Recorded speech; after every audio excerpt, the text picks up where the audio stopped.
ছাত্রদের যদি মনে হয় যে স্পেসিফিক আপনি এটা পারেন না, আপনি এটা করেন, এই যে আপনাদেরকে তো বললাম ওদের একমাত্র আমাদের এই পদত্যাগের দাবি ছাড়া যতগুলো দাবি দিয়েছে আমাদের রিটেন আছে প্রত্যেকটা, যে আমরা তাদের দাবিগুলো মেনে নিয়েছি এবং এক্সিকিউট করেছি। শুধু মেনে নিয়েছি বললে ভুল হবে, এক্সিকিউটও করেছি। যদি রাজনীতি নিষিদ্ধ থাকার পরেও কেউ রাজনীতি করে বা রাজনীতির সাথে জড়িত থাকে তাহলে আমরা তাদেরকে পানিশমেন্ট দিব। কি পানিশমেন্টটা দিব এখানে আমরা বলেছি, যারা আমরা এমপ্লয়ি আছি তারা যদি রাজনীতির সাথে জড়িত থাকে, এটা যদি প্রমাণিত হয় তাদের সর্বোচ্চ শাস্তি হচ্ছে আমরা এখান থেকে তাকে বরখাস্ত করবো। আর যদি ছাত্ররা রাজনীতির সাথে জড়িত থাকে এটা যদি প্রমাণিত হয় তাহলে আমরা তার ছাত্রত্ব বাতিল করে দিব, সর্বোচ্চ শাস্তি হিসেবে ছাত্রত্ব বাতিল করব। এই সিদ্ধান্তটা আমরা নিয়েছি।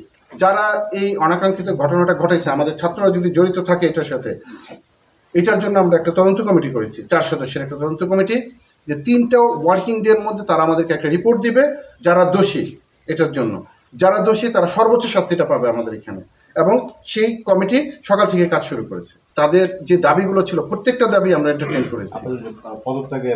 হ্যাঁ, তারপরে তারা সর্বশেষ বলেছে যে আপনারা পদত্যাগ করেন। এখন আমরা যদি তাদের দাবিগুলা মেনে নেই, তাদের দাবির জন্য যদি সব ব্যবস্থা করি, তাহলে আমাদেরকে কেন পদত্যাগ করতে হবে? আমাদের ডিসি, প্রভিসি, ডিএসডব্লিউ, আচ্ছা ওনাদের যদি মনে হয় যে ডিএসডব্লিউ করছেন না, ঠিকমতো রোল প্লে করছেন না, আমরা এটা অবশ্যই দেখব যে কেন রোল প্লে করছেন না উনি। কিন্তু আমাদেরকে কেন ভিসি, প্রভিসি, আমরা তো তাদের দাবি অনুযায়ী সব কিছু করছি।